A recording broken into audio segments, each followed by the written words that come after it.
For 9 months, Nancy Tupevsky stole money from the Charlestown store of Grace Brothers. She worked in the glassware section, and on 177 occasions, police believe she took money from the till. She was eventually caught red-handed on this surveillance video 12 times between February and March this year.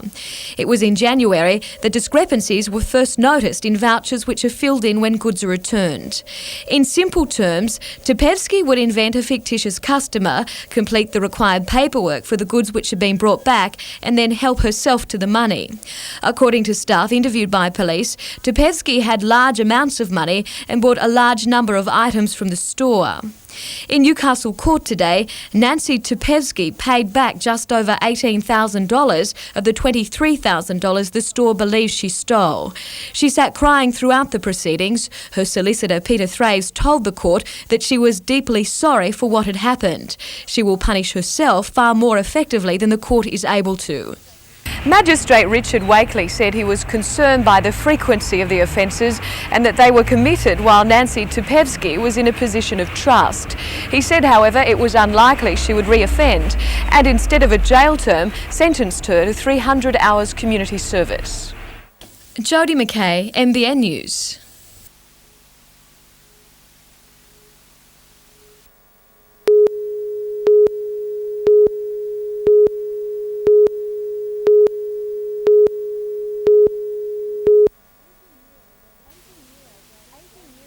"18-year-old David Brazenall is the best junior javelin thrower in the country. While he earned that title 3 months ago with his record-breaking throw of 67.4 metres at the State Games, he reinforced it by taking out the under-19s javelin event at the Australian All Schools, his first national crown. Yeah, well, I was pretty proud of my efforts, considering I didn't do much preparation for it. Were you surprised? Yeah, well, I was pretty confident going into it because I was ranked #1, so I knew I could do it.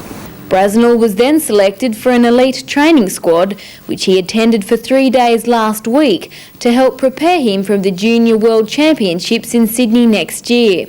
Worked this pretty hard, but a lot of speeches and stuff from good coaches like Laurie Lawrence and Ralph DeBell.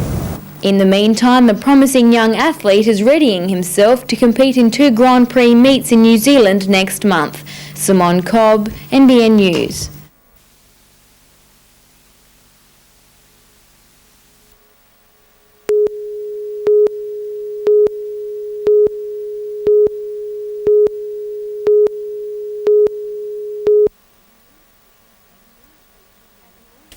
At a launch of the kit in Newcastle this afternoon, mediator and law professor Warren Pengilly outlined some of the evils of the court system.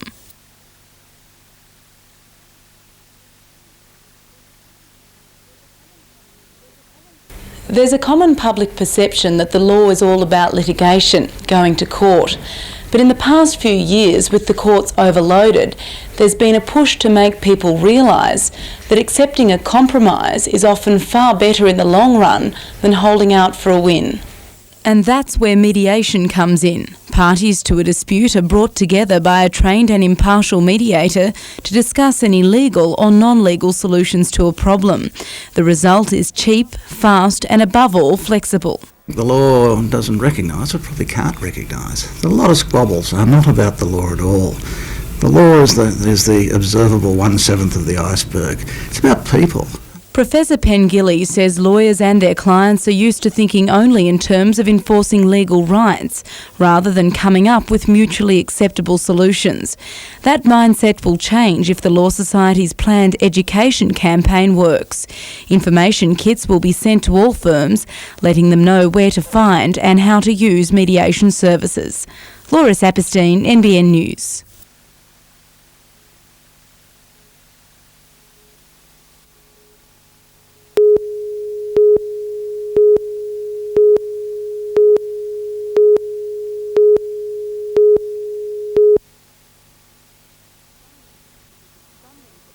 Funding for the Pacific Highway has been turned into a political football overnight, with claims flying of election trickery. One would wonder why after 13 years the Labor government has suddenly discovered that the North Coast needs a better road system. It's just pork barrelling before Christmas. The Coalition says the billion-dollar figure's a little more than mirages, with the federal government's commitment only $75 million per year, compared with an injection of just over $130 million per year required from the New South Wales government. The opposition has also raised questions about where the state funds will come from. While the Premier has pledged the funds, the Coalition says the government doesn't have the ready cash and it'll simply be diverted from other vital road projects. So $100 million is moving from the New England Highway to the Pacific Highway. So northern New South Wales is no better off. We've just taken it off one road and put it on another. Labor politician Bob Horne hit back, saying the Fay's state government neglected its responsibilities to the Pacific Highway, diverting federal grants away from roads. So when New South Wales got its road funding, lump sum, what did they do with it? The first $50 million they got, they spent on City Rail. Aside from the election backbiting, Mr Horne was able to announce some good news. The funding hike will bring forward the completion date of the Raymond Terrace bypass. It's hoped it will now be finished by next Christmas. Laura Saperstein, NBN News.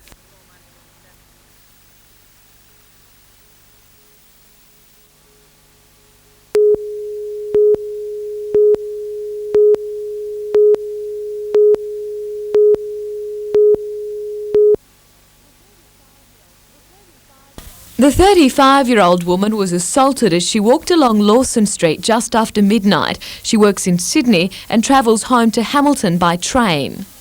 It's believed the woman usually caught a taxi from the railway station to her house in Tudor Street. But last night she had trouble finding one and decided to walk the few blocks to her home. She withdrew money from an ATM and police believe it's possible her attacker may have followed her.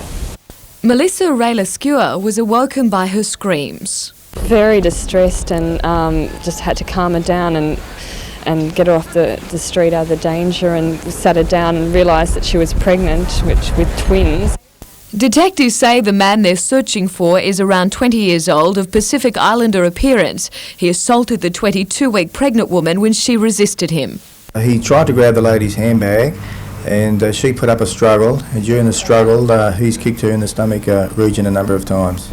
The mother-to-be is tonight in John Hunter Hospital, where her condition has been stabilised. Her unborn twins are doing fine.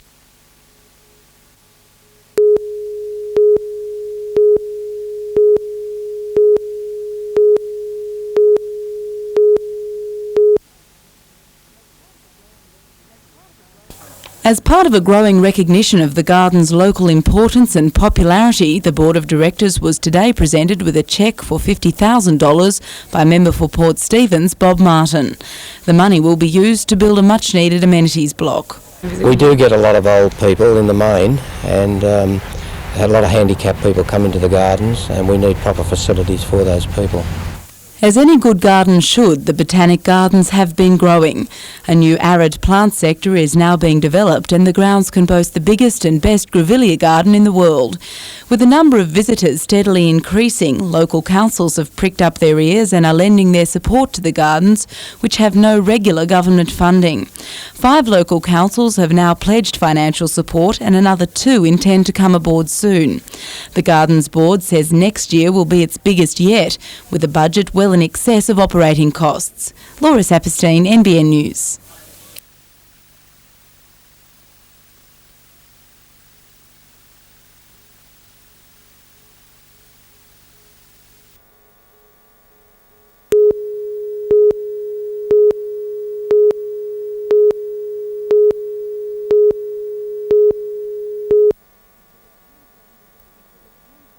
It was a tense and difficult operation to winch the 2 men to safety. The crew was forced to manoeuvre their helicopter into a narrow cove at Wreck Beach. 3 Italian relatives were exploring the area when one jumped off rocks and landed awkwardly, breaking both ankles. His uncle, George Mosner, went for help, but ambulance officers were unable to retrieve the man from the rocky ravine. They soon realised it was a job for the rescue helicopter. Winch operator Graham Nickerson today said the steep cliffs meant the helicopter had trouble getting close to the men. It took about 40 minutes to complete the 2 winches, and the men were then taken to Newcastle's John Hunter Hospital. The unlucky group gathered again at Mr Mosner's bedside today, praising the efforts of their rescuers in Italian. Two members of the local Italian community who watched Mr Mosner's traumatic rescue on NBN's late edition news last night came also to lend their support. The Mosners don't intend to cut short their holiday in Port Stephens despite the accident, especially now they've seen the beautiful area by air. Laura Saperstein, NBN News.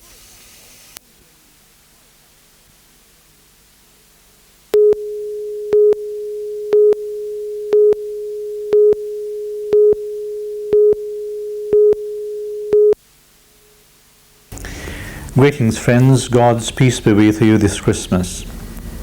Christmas is a time of giving and receiving gifts. It reminds us of the greatest gift that was given to us, God's gift of love in Jesus. This Christmas I received two beautiful gifts. One is a gift of a star made out of matchsticks by a young boy with a rare bone disease. He told me that it reminds him of the star that shone over Bethlehem, telling us that in the darkest night hope can twinkle. His little sister, not to be outdone, gave me a doorstop with the words painted on them, "God's door is always open." She told me that God was born in a stable with no doors and that God has got a public telephone number. Amidst all the gifts that you receive this Christmas, may you receive the greatest gifts of all, peace and hope and love. God be with you. Christmas is a festival of great contrasts. The Bible speaks of darkness and light, warfare and peace, shadow and sun, all because of a little baby born on this day. A baby who was named Wonder Counselor, Prince of Peace, Emmanuel, a name which means God is with us. Christmas speaks to us about many aspects of our own lives. We just need to see the characters in the Christmas story to see how they react to God in their lives. Mary says yes. Joseph is inclined to be embarrassed, but he covers for Mary. The shepherds are curious. The wise men bring gifts to worship. The innkeeper turns them away. King Herod is jealous. And these are the ways in which people even today respond to the birth of Christ. And I think the Christmas story invites us to respond in a similar way. How does Christ's birth react with us? Are we curious, indifferent, angry? Are we inclined to believe and to accept? And it sheds light, I think, on our modern society, where the Christmas message is one of joy and peace and of goodwill, of integrity and truth and responsible thought and action, often in opposition to the values of our own society. So in reflecting on the Christmas story in these sorts of ways, may I wish you a very happy Christmas.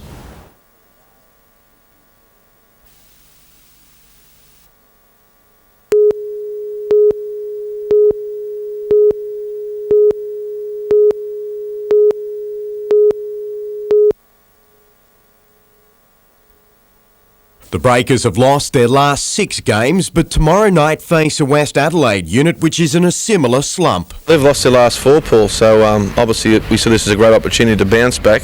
We've been doing it a bit tough of late, as everyone's aware, and it's a good opportunity. The two sides met earlier this season and fought out a 2-all draw, a disappointing result that has given the Breakers a confidence boost for the return encounter.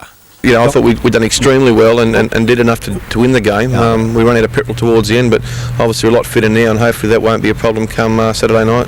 Steve Hickman returns to the team in place of Nick Johns, while Zane, James and Thomas will once again start on the bench.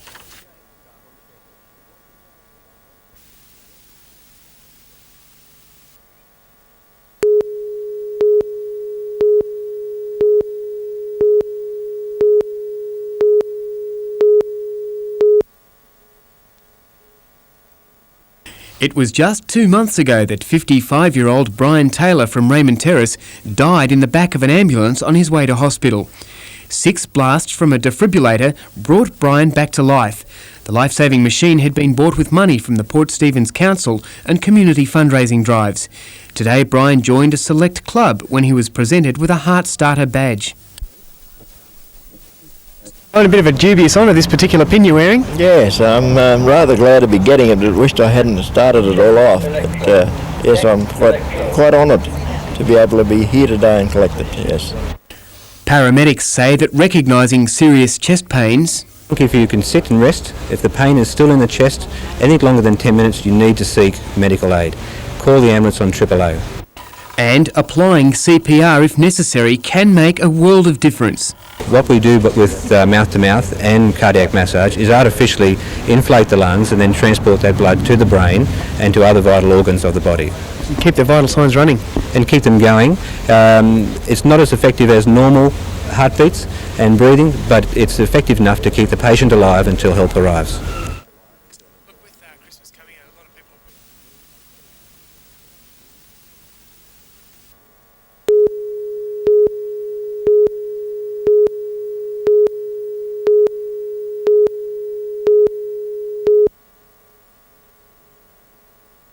Better known for blasting his way into Group A touring car contention at Bathurst over the last couple of years, Wayne Russell is now the only driver in the country to be contesting the premier classes on both dirt and bitumen. Lately, he'll be found strapping into an open-wheeled, winged 650 horsepower sprint car for a ride like no other. Well, I've got the attitude, if you can be a halfway decent driver, you should be able to adapt across, so we're about to find out if I'm not or not, I suppose. Well, we raced last Saturday night and I just had an absolute ball. I had a brilliant time in the car. I mean, they're just totally different to drive, very hard to drive, very twitchy, and you've got 650 horsepower under your foot. The sprint car is fundamentally different from Russell's heavier touring Commodore. Lots of grunt, specially adjusted wheels and suspension enables the car to be mostly slid around the dirt circuit. And if we can run top 10 by the end of the season, I'll be ecstatic. And we're the only people in Newcastle now that are running a sprint car, and we're the only people in the country that are actually running a touring car and a sprint car, which is the top echelon of both motorsports in the country. So we hope to give it a good shake.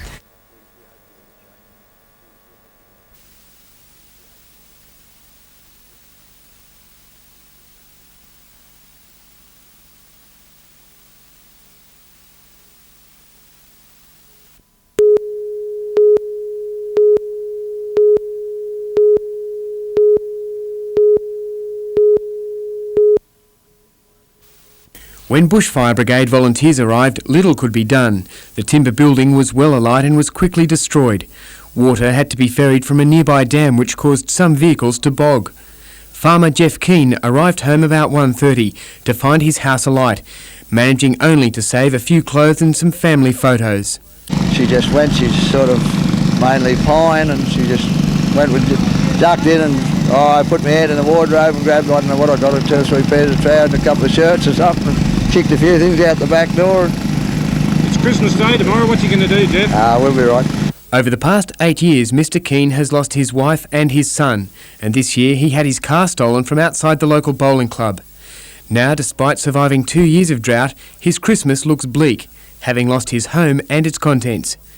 But Mr. Keane remains optimistic. The property was insured, and Jeff will spend Christmas with relatives in Narrabri. We'll battle on again.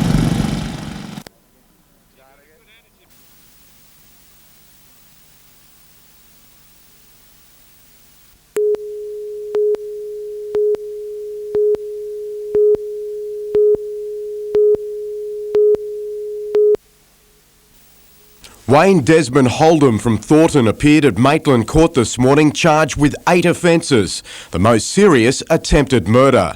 It's alleged that Holdom was involved in a struggle with Senior Constable Stephen Moat from Clarencetown Police. He was suffering from some shock, traumatised of course because of the incident, and is to undergo some counselling in relation to that. Police claim Holdom was pulled over in this sedan after a high-speed chase through the Stroud area north of Newcastle. When approached by police, it's alleged Holdom produced a .22 calibre Ruger pistol and 3 shots were fired. The offender was finally overpowered with the assistance of 2 Stroud residents. They'd raced here to the scene upon hearing the gunfire, their efforts praised by police. A very heroic act by those 2 gentlemen, and I believe that the police department will be taking some action and commending them. In requesting bail, Holdom told the court he would be in bigger danger in jail from mafia-type people. They have a lot of power in jail, no matter who you are. That's why I was carrying the piece. He requested psychiatric treatment, adding, "I need to get me head clear." JP Ron Woodrow recommended he receive that treatment. Bail was refused and Holden will reappear in Maitland District Court next Wednesday.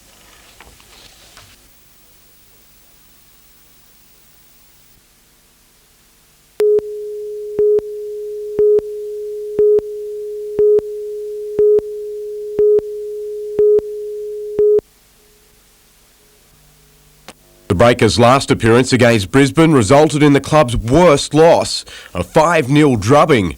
That memory will provide plenty of motivation for Newcastle at Breakers Stadium tonight, but they face a Strikers team with one of the best in the business. Farina notched a hat-trick against Sydney United in Brisbane's 4-0 victory last weekend and will be keen for more of the same against Newcastle. If people have got no other reason but to support the Breakers, surely come out and have a look at Frank Farina. He's played in Italy in the top division with the best, and obviously he'll be on display in Newcastle for the first time. Former Breaker Rod Brown will also return, while ex-coach Bruce Dowell is now at the helm of Brisbane. A lot of players have got plenty to prove. He didn't give a lot of them an opportunity. Now they've got it under John Cosmina, so obviously they'll want to reiterate the fact and also get square from round one.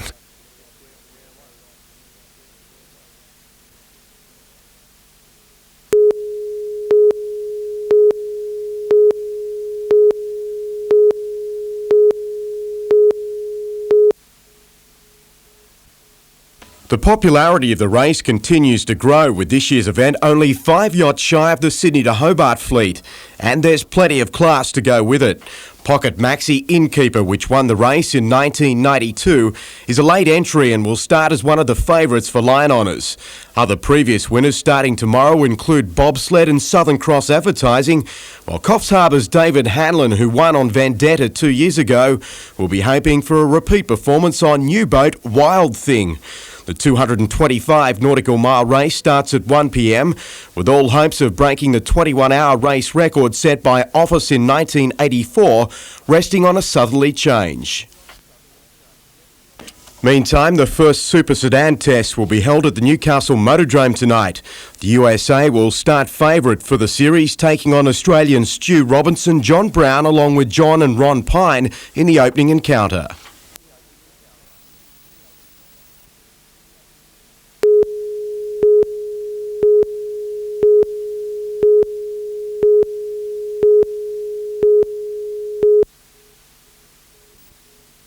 These are Alison Purse's twin daughters, delivered 3 months early on Christmas Eve.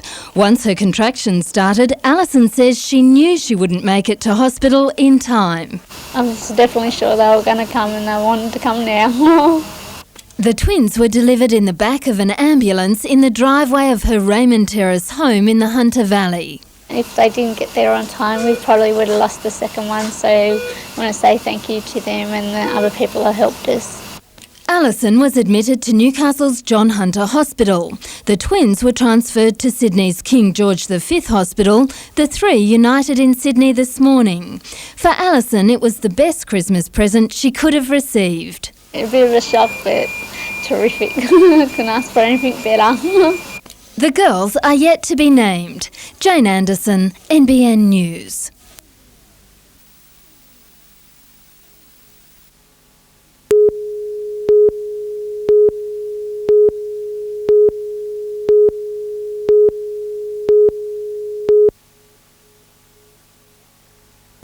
Work was hardly on the minds of accountant John Fisher and resort company executive George Nakakis today. Instead, they were focused on last-minute preparations for an aviation adventure. They will fly this veteran of the sky, a Tiger Moth, from Maitland to Perth and back over the next 2 weeks. The pair heads to Dubbo tonight and will bunny hop west to Perth, stopping to refuel every 3 hours, with Broken Hill, Forest and Kalgoorlie among their touchdown targets. Preparations haven't been without a few hiccups. About 3 months ago I managed to turn the aeroplane on its nose, and we're very unfortunate, and the guys at the engineering shop here at Royal Newcastle Aero Club have done a great job putting it back together. There is a special reason behind the mission. Fellow pilot Bob Kopaz and stuntwoman Lace Maxwell were tragically killed last year during a display for the children's cancer support group Canteen. Next year, John is hoping to raise $20,000 for the group by flying from Sydney to London in his Tiger Moth. The trip to Perth is seen as a practice run for the big event. One of the major challenges, keeping the peace between the two experienced pilots. Potentially that could be a problem, but John and I have done a couple of trips down the Franklin River before, and we're used to each other. Amanda Bolger, NBN News.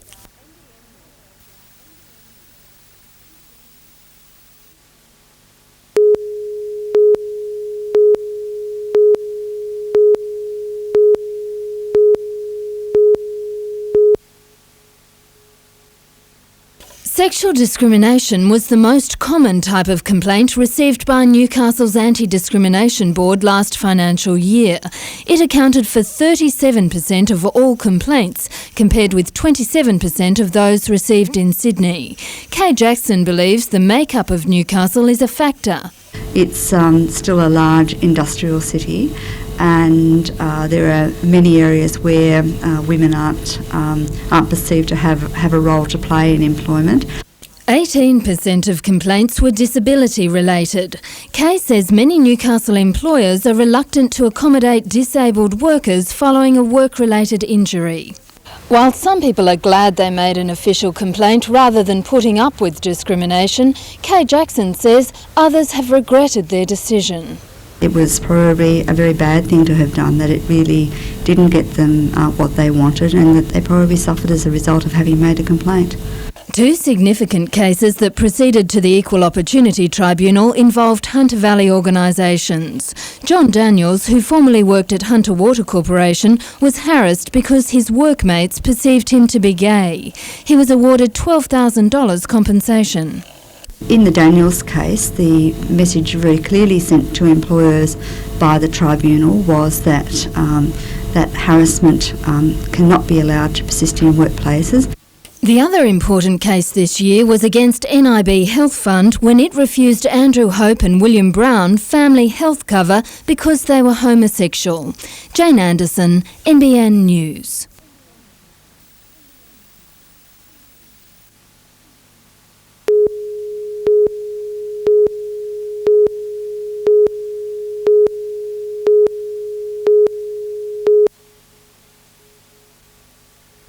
State Cabinet overhauled the state's power supply 4 months ago. It included the merger of Orion and Sydney Electricity, which will become Australia's biggest power supplier. But hundreds of electricity workers have been left in the dark about the final result of the merger. There will not be any forced redundancies, unlike what went in the period of the time of the previous Liberal National Party government. There could be more than 200 job losses, with voluntary redundancies and natural attrition to reduce the former Orion's workforce by up to 20%. Orion had already restructured its workforce before the proposed merger and could escape the full brunt of staff cutbacks. The region's politicians are also confident the Hunter will snare the retail or distribution headquarters of the yet-to-be-named electricity giant. I'd say probably 75%. That decision, along with the details of the redundancy packages, should be known by the end of March. Richard O'Leary, NBN News.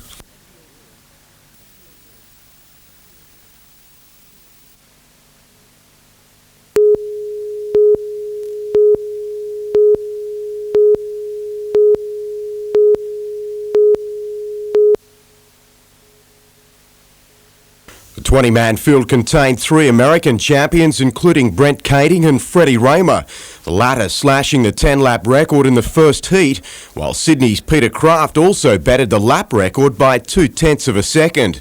Heat 2 wasn't without incident, as Queenslander Paul Lindbergh led all the way only for his car to burst into flames just before the finish line. Oh, it's gone on him. A fire too came out of the back and the whole thing's just gone. I think the motor's blown.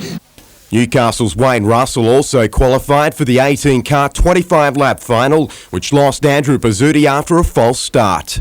Trouble! After the restart, Farr took control of the race and opened up an unbeatable lead. It was chased to the line by Raymer, with the Central Coast John Shaw beating home Bobby Allen and Kading. Meantime, the US and Australia renew their rivalry tomorrow night with the second Super Sedan test at the Motordrome. The Americans narrowly lost the first encounter and have been working overtime to rectify certain problems. Australia will again be represented by the Pine brothers, Stu Robertson and John Brown.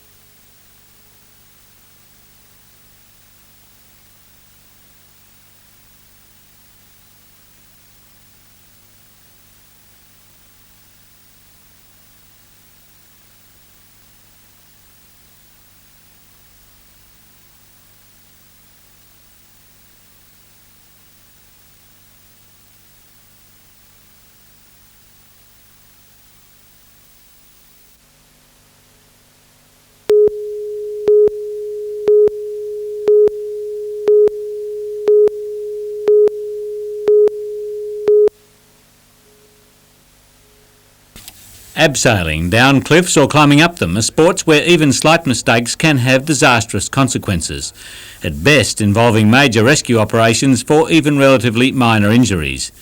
Proper training and adherence to safety rules are essential, and recently climbing experts have become concerned that the booming sport of indoor climbing could lead to an increase in accidents if enthusiasts think they can take their indoor skills into the bush. We control all the parameters in indoor climbing, where all the safety conditions are controlled, and in outdoors there's a whole set of techniques of knotwork and equipment and different techniques that are required to maintain safety.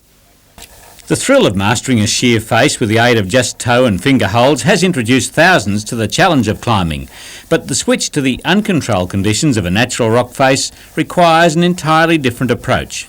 We believe that there is a problem with people transitioning between indoors, where all the controlled parameters, to outdoors, where there's a lot of other techniques that are required. Emergency services support any move towards increased safety. They say cliff accidents usually lead to difficult rescues. The Westpac Rescue Helicopter Service says winching patients out of bushland is always regarded as a last resort. Jim Sullivan, NBN News.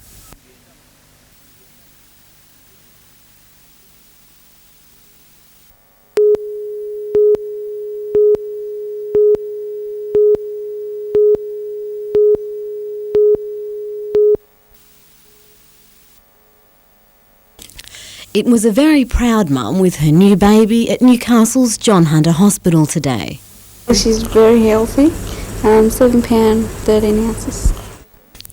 Naomi Jade Hopkins made her way into the world less than 2 hours into the new year, providing her mum Amanda with a very memorable start to 1996. Yeah, I wasn't expecting it today, but I'm happy that it has happened. Surrounded by the proud grandparents, auntie, uncle and young cousins, Amanda today cradled her tiny daughter. She says a girl wasn't quite what she was expecting. Everyone was telling me I was going to have a boy, and then I thought I'd laugh if it was a girl, and it came out as a girl. And Naomi's first sounds for the year? Emma Siossian, NBN News.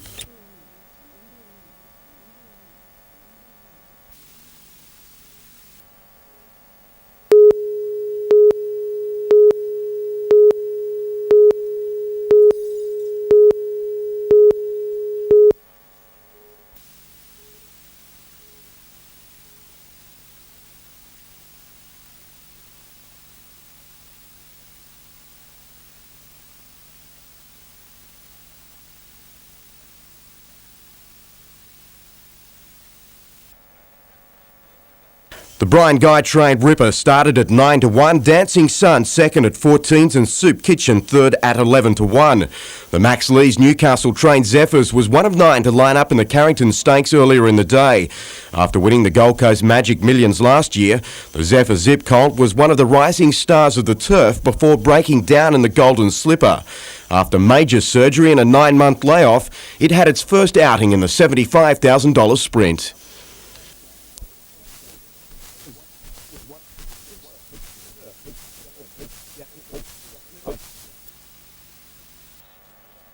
Our Lance upstaging its rivals at 9, Circle the Globe second at 7-2 with outsider Krista third.